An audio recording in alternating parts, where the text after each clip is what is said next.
Good morning, good afternoon, everyone, and welcome to the launch of the new DIME resources, the 3 Ps of digital endpoint value. My name's Jen Goldsack. I'm the CEO of the Digital Medicine Society, or DIME.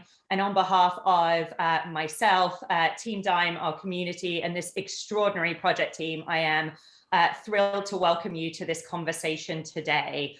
Before we go ahead and get started and I introduce my colleagues on this project, for folks who may not know DIME, let me take just a moment to give you some background on the Digital Medicine Society. So we are a global nonprofit dedicated to advancing the safe, effective, ethical, and equitable use of digital products to optimize health.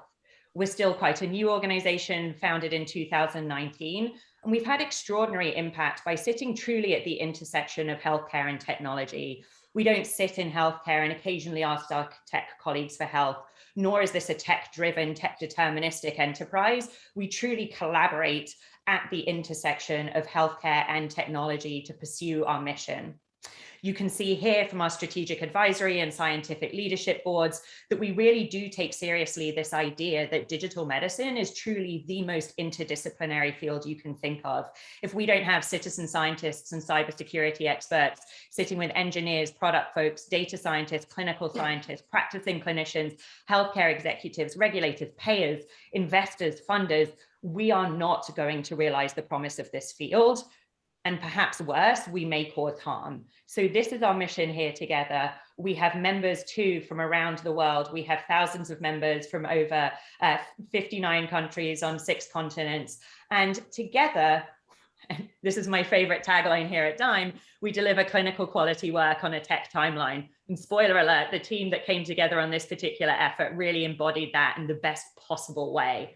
We think about building a community. We think about asking the most pressing challenges and doing research to establish global best practice to pursue our mission. And then we take the time in events like today and with guests such as yourselves to really take the time to communicate and educate the field on these new best practices. It's important that we take everyone with us. So as we said, this is a phenomenal example of the 3 Ps of digital endpoint value. And I do want to thank our colleagues at Anthem, Biogen, Evidation, Janssen, Lilly, Merck, Pfizer, and Savvy Patient Co-op for trusting us, for identifying this important question, and for developing truly clinical quality work on a tech timeline to answer questions about what is the evidence vis-a-vis digital endpoints that we are going to have to develop, so that it's not only regulators who accept these new data, these new evidence when making decisions about new medical products, but other stakeholders, payers, HTAs, prescribing physicians, and patients themselves can trust the data from these measures, can see value in them, and that we really do make sure that these digital endpoints are driving better therapies to the market for patients faster. So we're going to get much more into our topics today. You're also going to meet members of the project teams. Our experts are going to take you through the state of the field and our resources. But for folks who may not have joined DIME before, let's do just a little bit of housekeeping so that you feel welcome and you know how to interact with our experts we have on the line today. So first of all, full disclosure, please note that our session today is being recorded. The good news about that is we will be posting the recording. So if you have a colleague that you think must see this conversation, that will be available to you a little bit later today. We also welcome discussion, and we will hold time for that discussion at the end of the call. So there's a couple of ways to get involved. If you'd like to ask your question live when we do move to Q&A, please go ahead and raise your hand. Not like this, but by using the digital function in the reactions part. I'll keep an eye on that, and then we'll go ahead, unmute you, and allow you to ask your question live to our experts.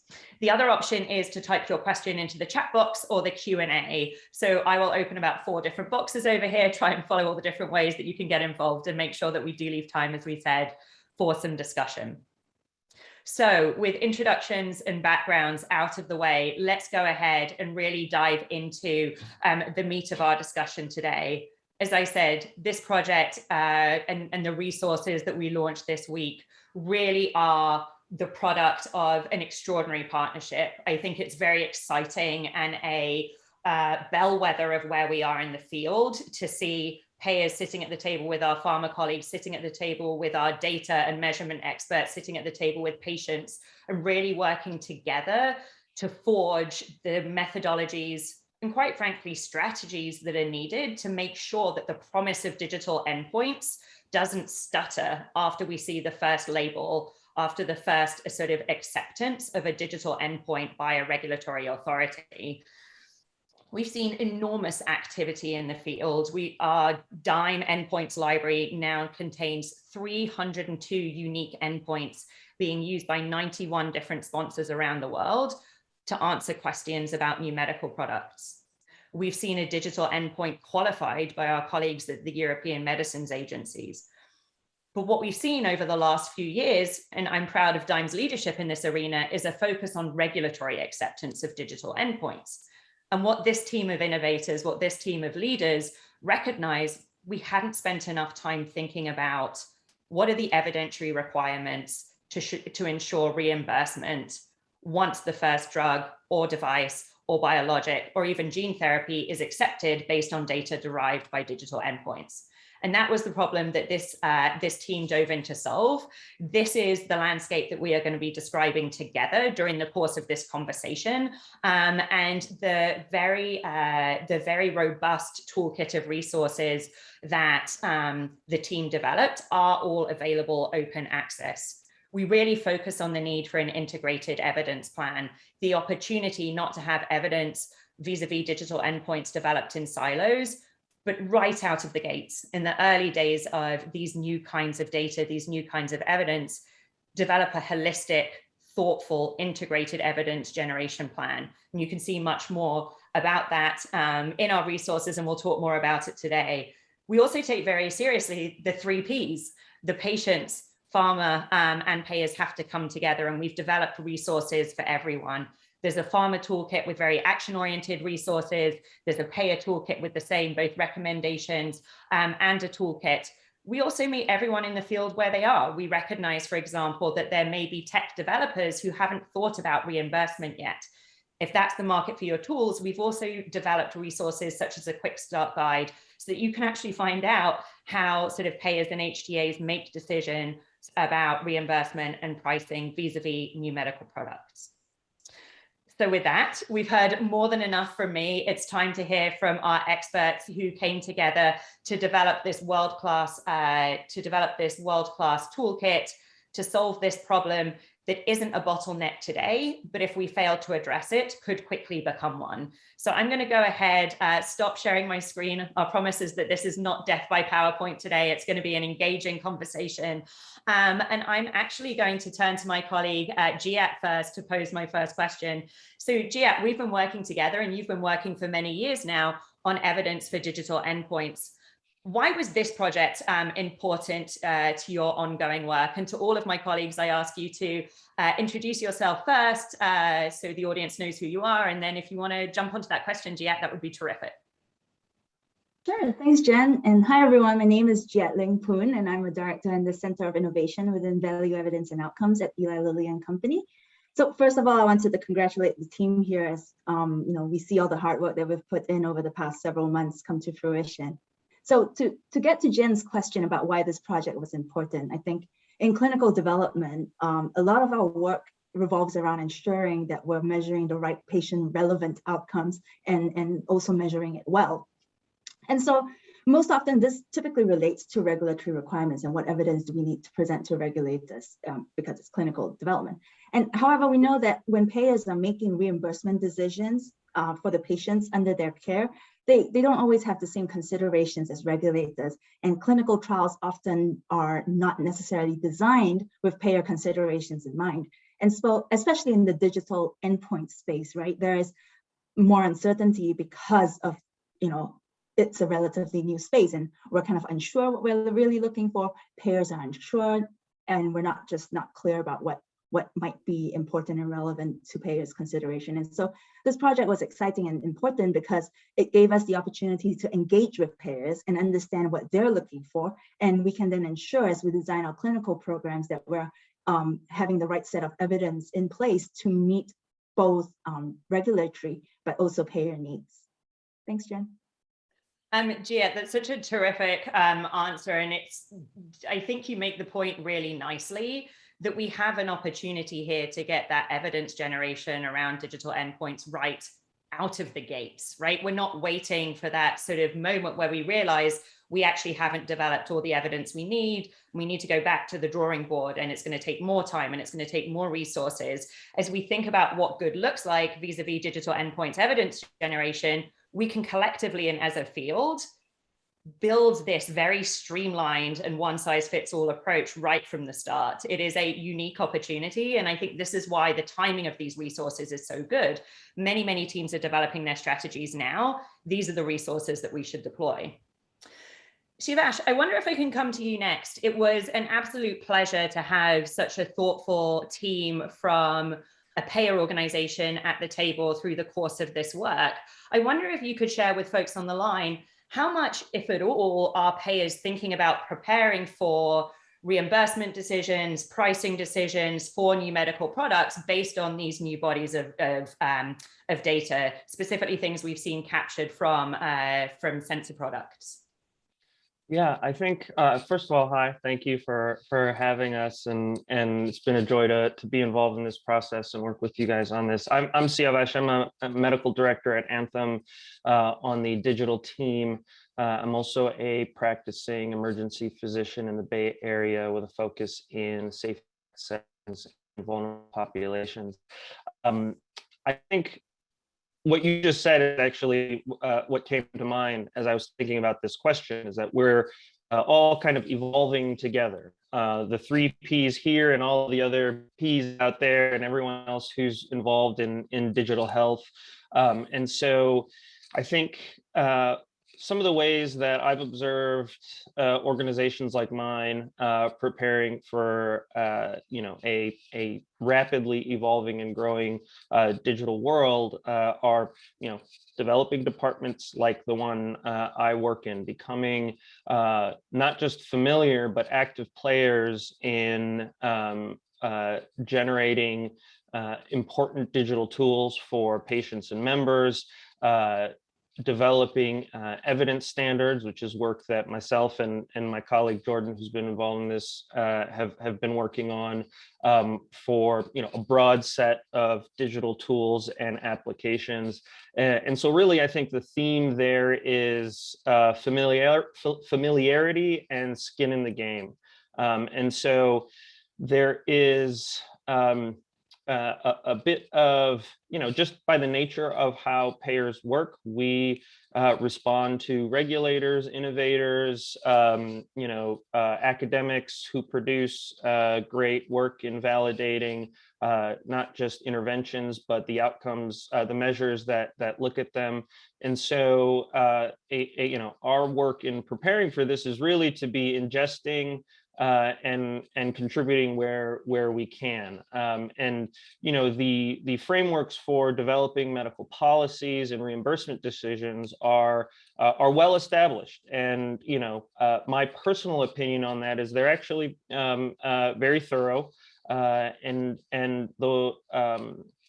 by nature a little bit reactive, meaning we just kind of have to wait sometimes and see how things pan out, both around usability, acceptability, and validation. And I think if those three things come together, along with us again, ingesting it and having the appropriate expertise around folks like myself, Jordan, who are able to work with other colleagues who have expertise on the medical policy side and kind of bring our two worlds together, which we do and we collaborate often. I think it's gonna. I think that's sort of the current mode of preparation, if you will, and being involved with organizations like this and discussions like that will kind of raise the culture around the use of digitally generated data. And I think, like you said, we mature together and be prepared to be active players. Our ultimate North Star is to help our members be well and help our stakeholders do it efficiently and cost effectively. And I think as maintaining familiarity with the metrics that pull on those, that contribute to those objectives is really the main task for payers at this point. Siavash, I think such interesting and important remarks for anyone on the line sitting and thinking about the fact that we need to embrace sort of preparedness for the evidence that our payer colleagues are going to look for. I think the point you make around, the frameworks and the decision science in place for how you do this, these are well established, tried, tested, you've been doing it for years.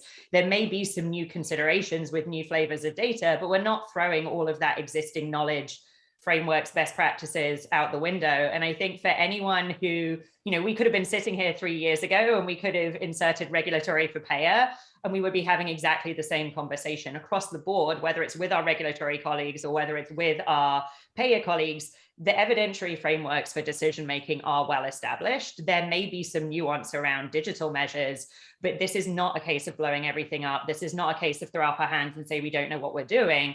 And really what this toolkit has done and what you all helped sort of drive the development of is what's the same and what's different, and how do we think about doing this? And Siavash, I remember when we launched the playbook back in, crikey, almost exactly a year ago now, Amy Abernathy, who was just out of her stint as Principal Deputy Commissioner at FDA, talked about the need to build regulatory muscle. We have to bring our regulatory colleagues with us. And I think the same applies with you and your colleagues. You're establishing teams to do this. And one of the strongest recommendations, folks, you'll see in the toolkit is engage with payers early in the same way that you do with regulators. It's not which one goes first, they go together. And there's strong recommendations in there. And I think that will enormously benefit us as a field. And Siavash, some of the mechanisms you described, the new teams are really sort of poised and ready to help us do that. Absolutely.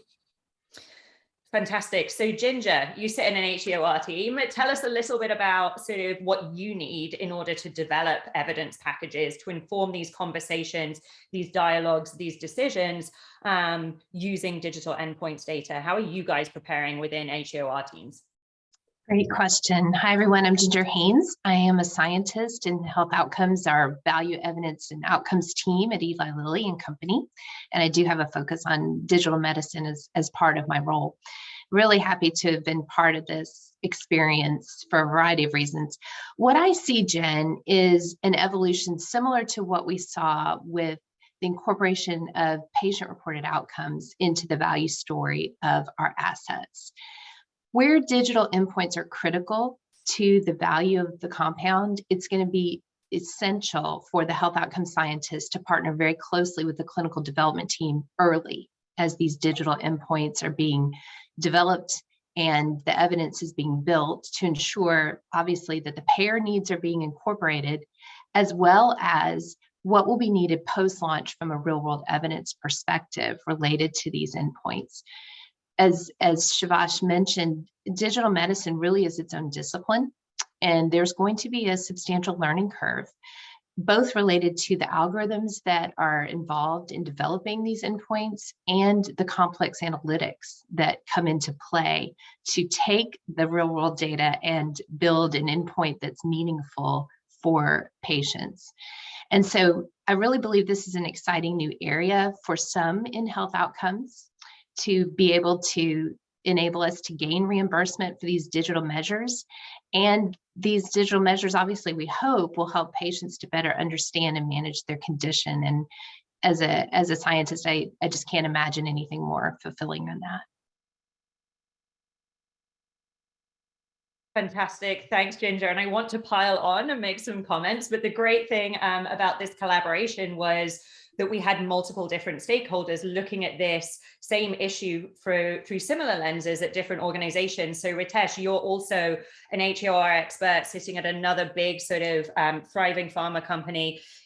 Tell us how, sort of what's the same and what's different vis-a-vis Ginger's team's experience as you prepare for developing these evidence packets, as you think about working upstream with your internal teams. Thanks, Jen. And hello, everyone. My name is Ritesh Kumar, and I'm a part of the Health Economics and Outcomes Research Group at Merck.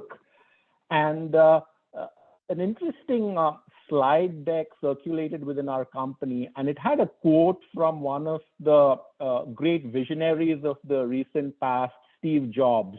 And he did mention that the greatest innovations in the 21st century will be at the intersection of biology and technology. And what a great saying. And many years after his passing, that is being realized as we see significant developments in the digital space and in healthcare in general.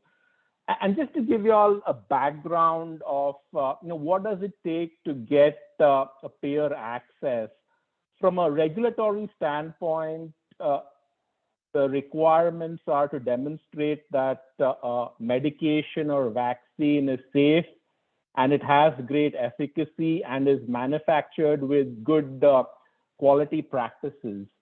But then when we go to the payer side, beyond those requirements, they also want to evaluate the impact of the medical intervention on patient-relevant outcomes, cost effectiveness, budget impact, but I think most importantly, the issue of affordability. And there was a question in the chat regarding, what are the evidentiary requirements for GBA and NICE?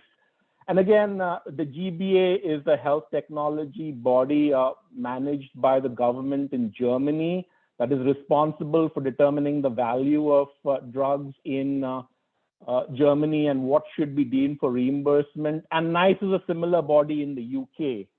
And though they are HTA bodies trying to evaluate the value of medications for reimbursement, their requirements are quite different. NICE, for example, beyond looking at efficacy and safety, wants to hone in on the economic value. What's the cost effectiveness of a drug if you simulate long-term outcomes, mortality? What's the budget impact? The GBA adopts a very different framework. They want to know, besides efficacy and safety, what's the impact of the drug on patient-relevant outcomes, on patient satisfaction, on their quality of life? So again, different types of data packages are needed to support both these HTA groups. And then again, getting back to digital endpoints, a good hypothetical example would be we in pharma are often accused of developing new drugs, which may be a long-acting formulation. And regulators will approve that if it's safe and efficacious. But payers often ask the question, why should we pay premium dollars or pounds or euros for a convenience attribute? And I think then it's the onus of the manufacturer and pharma to show value in terms of outcomes. I think the best way to demonstrate outcomes for, say, a long-acting formulation would be to do a real-world study that could give us data at the time of approval. So it would be more in the form of a pragmatic trial where there is randomization, but patients are followed as they would be in the real world. Now, these studies start much later on in clinical development once a safety database is established. So we need data in real time. And I think the real value of digital endpoints would be in such trials. For example, we would want to evaluate patients who have adherence issues with daily therapies. And these could be patients who have chaotic lifestyles. They may be homeless. They may have high-risk lifestyles. And they are very difficult to capture within traditional clinical trials.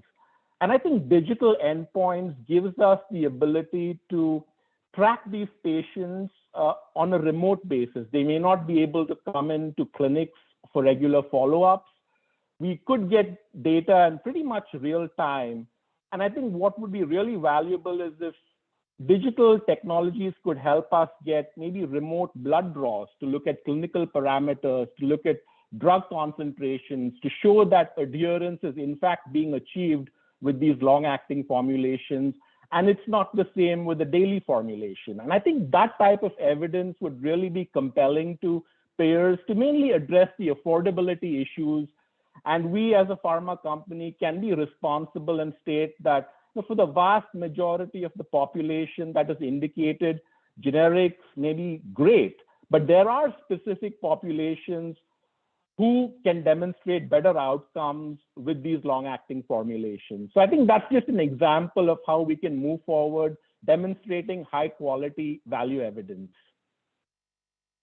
Ritesh, there's so much in that answer that I want to dive into, but I'll save everyone continuing to listen to me. I think the 2 points maybe to highlight is what a terrific example of the value of these endpoints, right? And to all stakeholders. And I think this gets back to the idea of, in addition to our regulatory colleagues who we've been thinking of, for years now, there are these 3 Ps. We have to think about how it manifests for patients, how you as pharma can find value in that, and how do you tell that story to our payer colleagues. And that, as I said, this isn't just another way of doing it. There is new value actually to be found when we use these measures. Ritesh, also very smooth, touching on some of the questions in the chat.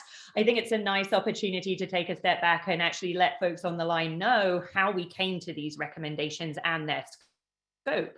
So with this team, talk about clinical quality work on a tech timeline, hosted 2 world-class workshops with colleagues from the US, really focusing on the US sort of payer environment, and then across Europe, a variety of different HTA and reimbursement models. So we did look at a lot of different combinations and permutations to really say, as we step back and think about global best practice vis-a-vis evidence for digital endpoints that will satisfy, all the steps needed to get market access.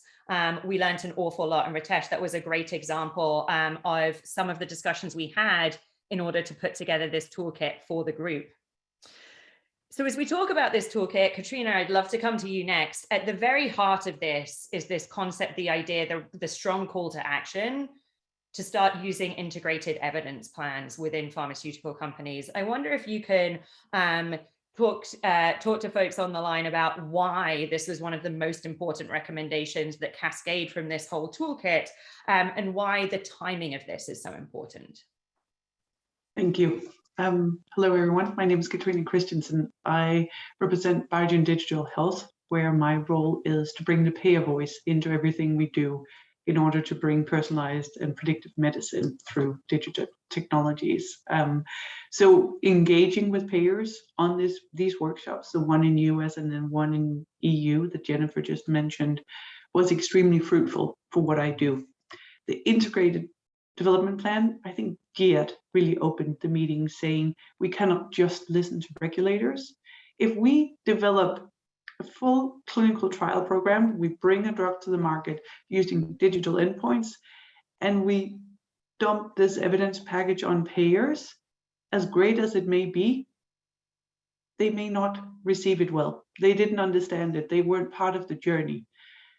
Even in the workshops where we had briefed the payers, we briefed them, we're talking digital endpoints, we still saw a bit of confusion on what is this digital health aspect.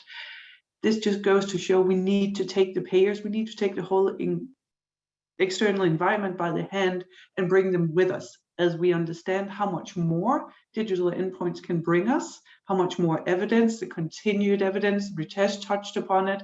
We can have more evidence from clinical trials, but let's make sure that that evidence that we do get out of it, that is useful for payers and not only for regulators.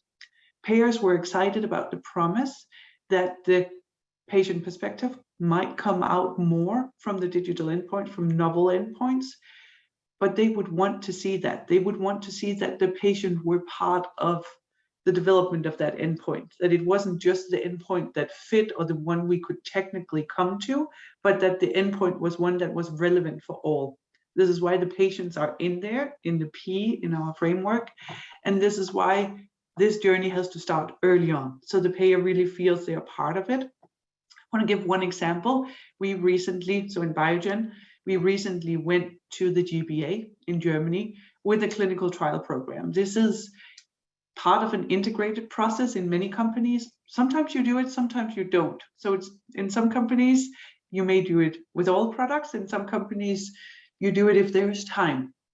What we are proposing is, if you come with a novel endpoint, you cannot just do it if there is time. It has to be the rule from the start. You have to get the payer voice, just like you would never move forward without the regulator point of view. But we went to GBA. Part of that GBA meeting was that we are using a digital endpoint in this clinical study. And the GBA gave us feedback. You need to validate it differently. So now we're in the process of continuing this dialogue with the German payer on, okay, so how do we validate this? So when we do this study, it lives up to what you said. So what we came with, we got feedback, that's why we went there. And now we're in the process of continuing that dialogue. That should be standard. It shouldn't be every time. Essentially, it shouldn't be only when there's new digital endpoints. It should always be there. But it's even more important when we come with something completely new. The payers will not understand it. And most of our colleagues in pharma who do not work on a daily basis with digital outcome measures or digital health aspects, they may not understand it either. So it's very important that we bring everyone along on the journey with us. And that's where the integrated development plan comes into play. Katrina, such a good response, and I think such a terrific example as well. This isn't a nice to have, it's a need to have. And as you said, ideally that would be the case for any evidence development plan, but there's an opportunity with digital, because it is new, because we're still asking questions, because we're still building trust, to actually make that sort of so standardized in our approach as we build out portfolios of digital evidence going forward. Fantastic. I'm going to come to you, Karen, if I can, sort of looking through the lens of all of this and the integrated evidence plan as an example. As a data scientist, how do you interpret this opportunity? What do you need to do with your teams? What are the opportunities for you guys as we implement these integrated evidence plans? Thanks, Shannon. Yes, great question. You know, when I look at this, I think across my career, I'm currently Senior Director of Data Science Portfolio Management at Janssen. And previously, I worked in the payer and provider world. So when I look at data science, the most important thing in any setting is thinking about the end. Like when we start, we want to make sure it's a relevant question, that we are speaking with stakeholders early, we're communicating with everyone who's going to be impacted, and we're building something that is fit for purpose and has broad, diverse input to the design. The IP allows us to do that early on, and it ensures that we're doing that. It ensures that our work is going to be targeted and pressure tested, that we're bringing in payers who have a unique role in the healthcare ecosystem, and that we're communicating. We can talk about what makes sense, how this can be used, how this works with the decision making that payers are thinking through. And you know, that full picture that we're able to provide, if we're thinking and early about the full ecosystem and bringing the payers in, that full picture might include other types of data. So one thing that we discussed that I think is particularly relevant for data scientists to consider is real world data. And when we think about digital evidence, also including that real world evidence alongside of it. So that may be claims, that may be EMR data, but outcomes that matter to a payer and to a patient and to a healthcare system. So it's really an opportunity to learn early and build things, develop medicines, and get them to patients quickly. It's an excellent tool for data scientists. Fantastic. Karen, a really interesting answer, and I think that's really important as well. There's reasonable experience within pharma organizations at this stage around real world data and real world evidence. And I think one of the questions has been, you know, does this become broadly used across all of our portfolios? And I think, you know, I've certainly heard, you can all tell me afterwards offline, you know, rumors of almost quotas coming around for the use of digital endpoints to drive trial resilience across portfolios, right? Well, this is the time. This is where we need to, across portfolios, think about real world data and real world evidence as not, again, as sort of Katrine started as, it's like the IEP, it's not a nice to have, it's a need to have. And that real world data, we start to move towards it becoming a need to have, not a nice to have. And those are the sorts of capabilities that we need to build out, both in-house and with our partners. And those are some of the pieces that you'll see, folks, when you dive into these resources. So David, I'm going to come to you next if I can. And, these, as we've alluded to, these resources include recommendations that speak directly to pharma colleagues. How do you envisage taking these back to your teams, both your immediate teams and sort of collaborators across the org, even vendor partners, in driving conversations going forward? Yeah, absolutely. And thanks for the question, Jen. And hello to everyone who's joining us today. My name is David Kaczynski, and I'm a senior director at Pfizer. I work in a function here we call commercial development, which, for context for folks, is a commercial function where we partner with our drug development teams to ensure alignment across the organization on both the vision and the development path for our pipeline programs, with a particular eye to ensuring our development strategies are aligned to the needs and expectations, frankly, of patients, prescribers, regulators, and payers. To answer your question, Jen, and it's a really good one. The recommendations that we're providing in these resources are just, they're super valuable for individuals like myself and the teams I work with. I see these providing us with a checklist of sorts to guide the work that we're doing in relation to digital measures. And I'll certainly, be using these resources in that way to ensure we're not missing a critical step. But I think, the roadmap that's provided, right, from validation and evaluation of digital endpoints all the way through to development of evidence of acceptability and usefulness of these new digital measures outside of clinical development just provides an invaluable resource to support our work. I think I'd also add, Jen, that I foresee leveraging these resources not just in establishing a best practice internally, like I've been speaking to, but also as a means to support more early payer engagement, which I know we've discussed a bit already today, which I think speaks to the importance of it. But in my experience, this is an activity that certainly can vary by team, and I think the outputs of the work that we're discussing here today clearly show the importance of early and repeated engagement with payers as we design our development programs, obviously inclusive of digital measures. And I really look forward to and plan to raise these recommendations with all of my asset teams to just ensure that we're having these critical engagement with payers, as some teams can frankly be reticent, I think, on the need and timing of this early engagement. But I think these resources now establish an industry norm that just carries significant weight, in my opinion. So yeah, thanks for the question, Jen. I'll toss it back to you. Fantastic, David. It has been, one of the things that all of you guys on the project teams do is serve as conduits, right? It's the expertise of the whole org. It's going back and forth. It's sort of thinking about how these resources and these recommendations actually affect, ongoing decision-making, collaboration, so on and so forth. So it's an opportunity, David, to say thank you to you all for your hard work here, and really underscore that the intention here is that we can pick these resources up and you can immediately start using them with your teams. And to that end, Marissa, you could certainly talk at a high level about the importance of all of this work. You have that expertise.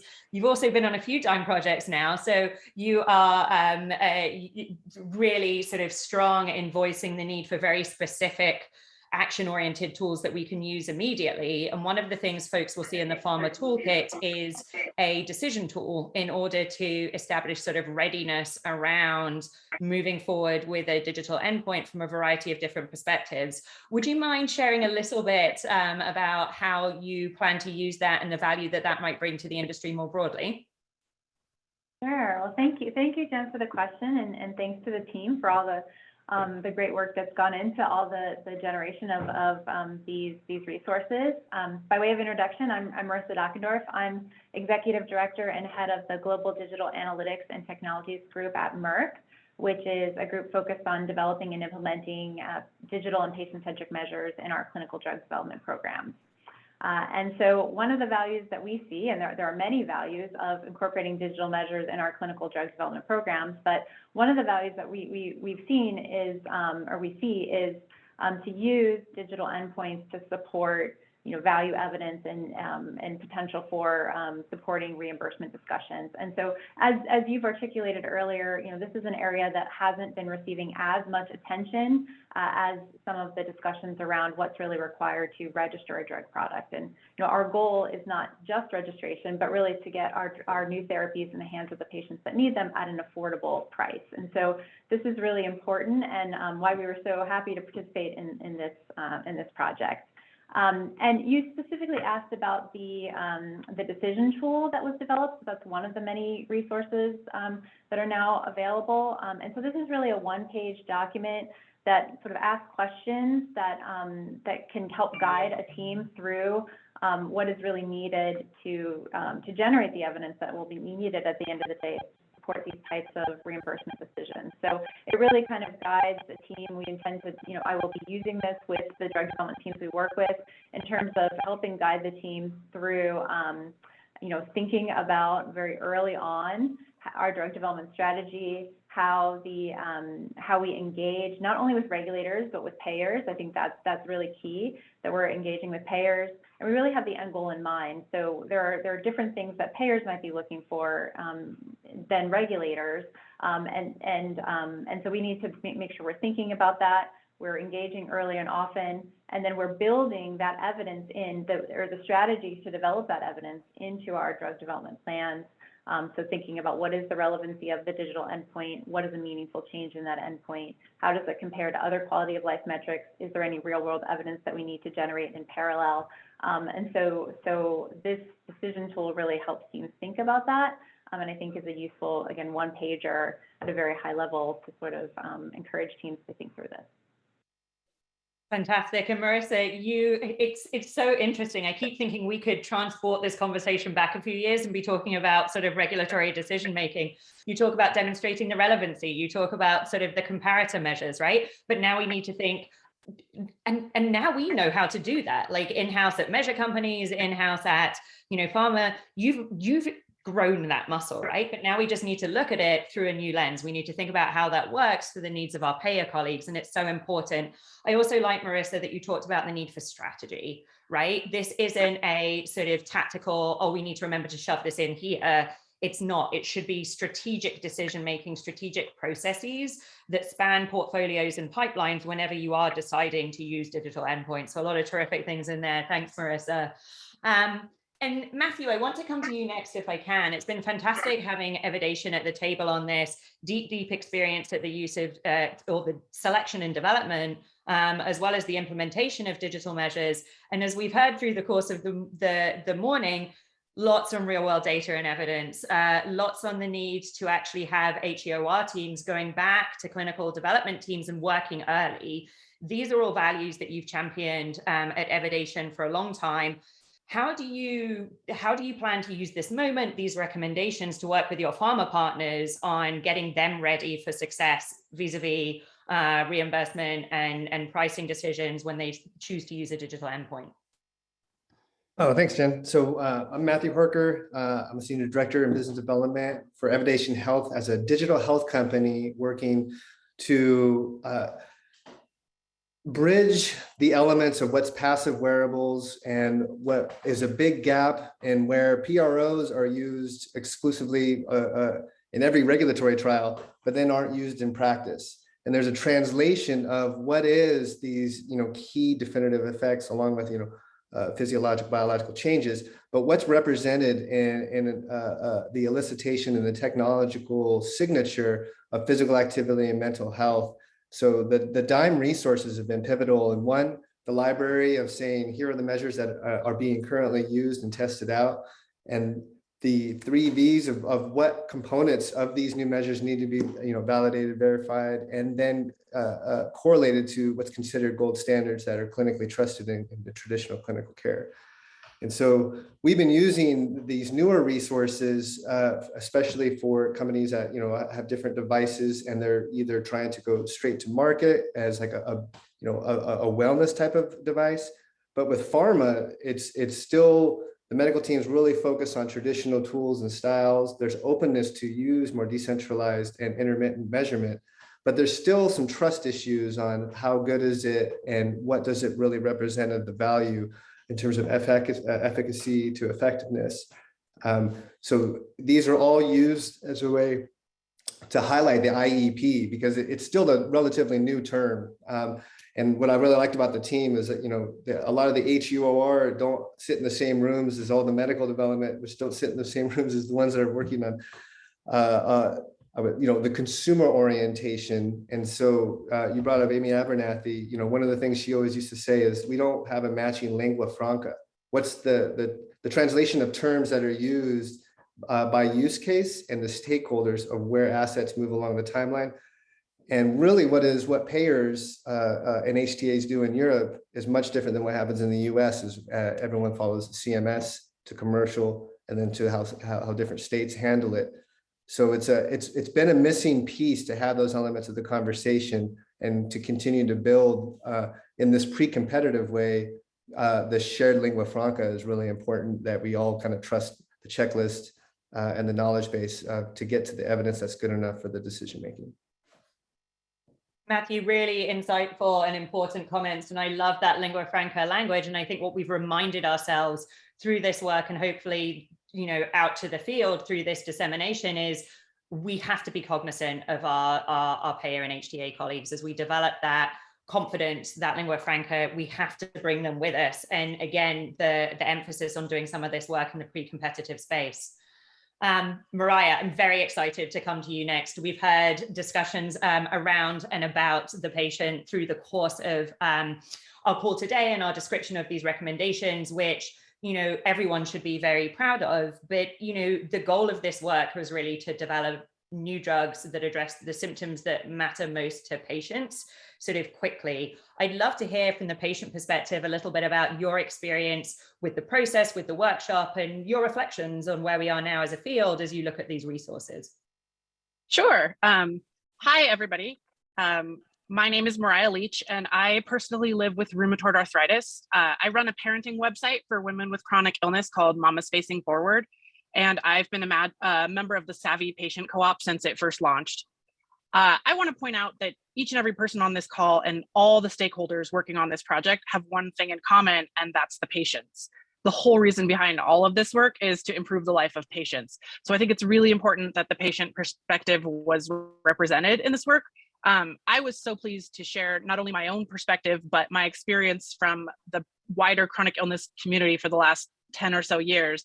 And during the workshops we mentioned, we also had patients participating who live every day with the conditions that we were discussing as use cases. So the patients were involved and a key player in this, and I think that's really important. From my personal perspective, I've already tried more than half of the biologics that are currently approved for RA. And so I'm always watching for the development of new treatments, especially because I will likely rely on a treatment for the rest of my life. I want my medication to keep my joint inflammation under control. Yes, absolutely. But I also really want my medication whenever possible to actually improve the quality of my life so I can, keep up with my 3 kids and enjoy just the normal pieces of living. And digital endpoints really seem to have the potential to capture data that's really important to patients when it comes to quality of life. And I really hope that this work can help get more treatment options to market that will improve the lives of patients. Maria, in news that will surprise Mariah, in news that will surprise everyone. I'm not going to say much in response to that because I don't think I can really top that really important sort of call to action and that perspective. And you've just been a powerhouse here and in helping us identify and recruit other patients that we brought to the table through those workshops. I am very, very proud of these resources because of how we co-created them with patients. And thank you for your leadership in doing that and for your expertise and for your perspective. Happy to be here. Evlogi, I want to come to you next if I can. Speaking of things that I'm proud of is, I think this group, their vision, it's the timing of this project, right? We didn't wait until we had a problem, that we saw the first label informed by a digital endpoint and then had a collective, oh crap moment where we realized we didn't have the necessary, that's a technical term, by the way, across all the regions we serve, that we actually hadn't thought about and weren't sufficiently prepared for reimbursement and pricing decisions. I wonder if you could tell us about how these new recommendations and this new school of thought sort of influences your confidence in digital strategies within pharma. Thank you, Jen. Hello, everyone. Evlog Yitzef, Executive Director, New Product Marketing with Merck and Company. Yeah, so it's actually been a fascinating project. And one of the reasons that I've been particularly fascinated about is the forward thinking embedded in the approach. And when I say forward thinking, is connecting the dots of the overall healthcare ecosystem evolution in the not so distant future and connecting the needs and the benefits for different stakeholders, starting with the patient in mind. So from that perspective, having the opportunity of thinking, embedding a digital endpoint, it really augments significantly or has the potential to significantly augment how we capture, how we demonstrate, and how we even monetize the benefits for different stakeholders. And if you think about some of the areas, I think it's useful across the board. But if you think of certain area where it's probably the biggest unmet need we are facing in psychiatry, in neurology, neurodegeneration, where the current tools in the traditional endpoints are really insufficient and not in position to capture in a meaningful way impact on patient lives. Digital endpoints really filling a gap in that perspective, and also the ability to record in a real world setting in continuous manner kind of the impact of daily lives. I think it has the opportunity to be revolutionary. So from our perspective, and I see it in new product development marketing, I always want to start and work with our organization to start thinking earlier, especially when you think about digital endpoints, which it will be a journey, right? We're in the next step of the journey, but it will be a continuous journey. So hopefully all of us will continue to collaborate in a pre-competitive manner to really bring the field forward. The tools that were developed as output of this relatively short work, I think are critically important and very practical for us to have a meaningful conversation in organized, disciplined fashion with internal stakeholders. And now connected here with one of the questions in the chat, how do we educate our internal stakeholder, including the management? And speaking from a pharma company perspective, we need this education, and the tools that are available are really very helpful for us to initiate this in a cross-functional fashion. Fantastic. Well, I'm pleased to hear that, Evlogi. And what I do want to sort of reflect on from your remarks is, it would have been easy as a consequence of this process to look at the evidence that's required. And if there wasn't enormous value, revolutionary, as you said, in these digital endpoints, is the juice worth the squeeze? And actually, certainly from my perspective, and if I may paraphrase a little bit of what everyone on the line today has said, is we've actually realized there's perhaps even more value than we realized, because now when trying to answer questions and meet the needs of lots of different decision makers who define value in different ways, actually what's contained in these digital endpoints is perhaps even more valuable than we thought several years ago. The strategies that are available to us, the way that we can position and pull them through the pipeline, perhaps even into the post-market, is absolutely enormous. And that's been underscored by this work. It certainly hasn't sort of dulled our shine or dampened our enthusiasm around these measures. It's caused us to be even more enthusiastic. So I'm really glad you teased that out. I do, before we turn to Bray for some closeout comments, I do want to recognize our colleague Jordan Silberman, who was Shivash's partner in crime from the Anthem team, who alongside Shivash was a powerhouse. As part of that team, he wasn't able to join today, but I would be remiss if I didn't recognize him. And Bray, I'd like to come to you if I can. We've had the privilege of working together for so long now, and this feels like one of the most important projects that we've done. What do you hope changes as a result of this work? What perhaps the call to action? What do each of us on the line today, we can talk about the promise and the value, what do each of us need to do to move things forward to make sure that we start to capture the value that we've discussed today? Thanks, Jen. So Bray Patrick Lake, a Senior Director in Strategic Partnerships at Evidation Health, and I work with our patients, our underrepresented communities, and also professional societies. And I think it's the power of what we can all do together. We have finite resources and patients don't have time to waste. And so this crystallizing the field and making sure that we can scale with digital endpoints and measure things that we haven't been able to measure before, and then really prove the value of different medical products. This is super important as we move to more value-based approaches. And so I think all of us working together for this integrated evidence plan and bringing this in early, often, always, and making sure we get payers to the table is critical. I'm not often in meeting with payers, and so this has been a delight, and I think we need to bring all of our fields together much earlier. So thanks for leading this work, Jen. It's been awesome. It really has been a pleasure. And folks on the line, thank you for joining us today. I hope that you not only were able to get a sense for where we are in this moment with the field and the landscape, to get a sense of the resources that are available to you and how you can start using them today with your teams, but you also got a sense of the caliber of expert on this particular project team that drove these phenomenal resources. So with that, I really do want to pause. I want to thank all of you for coming today, listening and learning. This is the kind of conversation that we needed to have in order to advance the field. Thank you to all of the members of the project team. Your vision, your commitment, your leadership, absolutely world-class. For anyone who attended a workshop who might be on the line, we owe you a debt of thanks too. Those conversations really helped us refine, crystallize these pieces, and my project team colleagues helped get around my timekeeping. So I think almost all of the Q&As have been answered asynchronously. You guys really are pros indeed, so we haven't left anyone wanting. And for folks on the line who may not yet be DIME members, we invite you to join us and continue the conversation with us. Hopefully what you've learned today will immediately impact your work, but also gives a sense of the caliber of this community. So again, thank you so much to all of the project team collaborators, to Anthem, Biogen, Evidation, Janssen, Lilly, Merck, Pfizer, and Savvy for trusting DIME to host this collaboration. I'm very proud of what we've done here, and I look forward to really, really good integrated evidence plans across the field, early engagement of our payer colleagues, and thoughtful selection of the digital endpoints that now considers the needs of our payer colleagues. So thank you for joining us today. Thank you everyone on the line. Appreciate you very much.